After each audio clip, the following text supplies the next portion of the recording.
ఎంత ఖర్చు అయిందన్న దీనికి పెట్టడానికి? 1,00,000. అంతేనా? 1,00,000 నార్మల్ అంటే ఇంతమందికి ఉండే అదే సింపుల్ వేసుకున్నాం. కొత్త మెటీరియల్ మీకు 1,00,000లో దీంట్లో ఏమేమి ఎక్విప్మెంట్స్ వచ్చినాయి? అంత వచ్చినాయి. ఇప్పుడు కొత్త షాప్ ఇది అంటే ఇళ్ళకి వచ్చి ఒక 5 months అవుతుంది. ఓకే. ఇలా 3,00,000 అయింది. మొత్తం 3,00,000 ఇప్పుడు 3,00,000 ఇన్వెస్ట్ చేసిరు.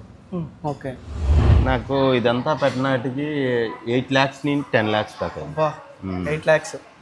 8 lakhs పైన.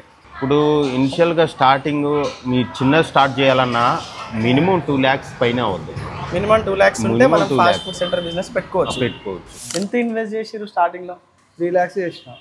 అంటే ఎవరైనా ఫాస్ట్ ఫుడ్ సెంటర్ పెట్టుకోవాలనుకుంటే వాళ్ళకి 3 lakhs ఉంటే అయిపోతుందా? అంటే అట్లానే ఖచ్చితంగా అంటూ ఏం లేదు, కొన్ని నేను ఎక్స్ట్రా ఖర్చులు పెట్టుకున్నా ఆ టైంలో. సరే, ఇప్పుడు ఎవరైనా కొత్తగా ఫాస్ట్ ఫుడ్ సెంటర్ పెట్టుకోవాలనుకుంటే వాళ్ళకు బేసిక్ ఇన్వెస్ట్మెంట్ ఎంత కావాలి?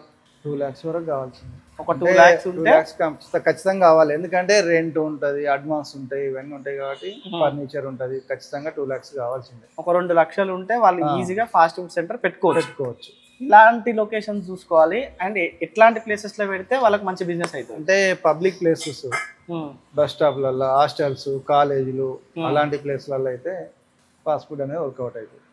ఇప్పుడు మనకు డైలీ ఇప్పుడు ఒక రోజు నడవాలంటే మీకు ఎంత ఖర్చు అవుతుంది అన్న? అంటే అన్ని కరెంట్ బిల్ కానీ గ్యాస్ బిల్ కానీ ఒక్క రోజుకి జీతాలు, చెఫ్లకు జీతాలు కానీ మినిమం 10,000 నడవాలి. ఒక రోజు 10,000 నడిస్తే 2 జీతాలు, మనకు రెంట్, కరెంట్ బిల్ కానీ రెంట్ కానీ మనకు 1,000 రూపాయలు అట్లా ఒక రోజు నడిస్తే 10,000 ఖచ్చితంగా నడవాలి. నడిస్తేనే రొటేషన్ అవుతుండే. ఎంత ఉంటుంది వాళ్ళకి జీతాలు? ఎట్లుంటాయి? మాస్టర్ కానీ మాస్టర్కి వచ్చేసి 1,000 రూపాయలు, 1,100 ఒక రోజుకి. ఇంకా ఆయన ఎక్స్పీరియన్స్ బట్టి. హెల్పర్కి వచ్చేసి 600, 700 ఆ రకంగా. ఒక నెలకి ఇప్పుడు ఎంత నడుస్తుంది అన్న మన కౌంటర్? నెలకు వచ్చేసి అంటే ఎంత అవుతుంది? 3 lakhs వరకు వస్తుంది. 3 lakhs అలా అన్ని ఖర్చులు 3 lakhs ఖచ్చితంగా అంటూ 3 lakhs అనేది ఏముండదు. ఓ రోజు 8,000 అవుతుంది, 7,000 అటు ఇటు అవుతుంటది. ఓ రోజు అసలు బిజినెస్ లేదు. ఇప్పుడు ఈ టైంలో అసలు సీజన్ కాదు, ఈ టైం బిజినెస్ లేదు, కొన్ని ఉంటాయి. ఇప్పుడు ఒక నెల పేరు మీద అన్ని ఖర్చులు పోను, నెల పేరు మీద నీ ప్రాఫిట్ ఎంత మిగులుతుంది? ప్రాఫిట్ అంటే ఒక మంత్ కరెక్ట్ ఖచ్చితంగా అనేది ఉండదు అన్నట్టు.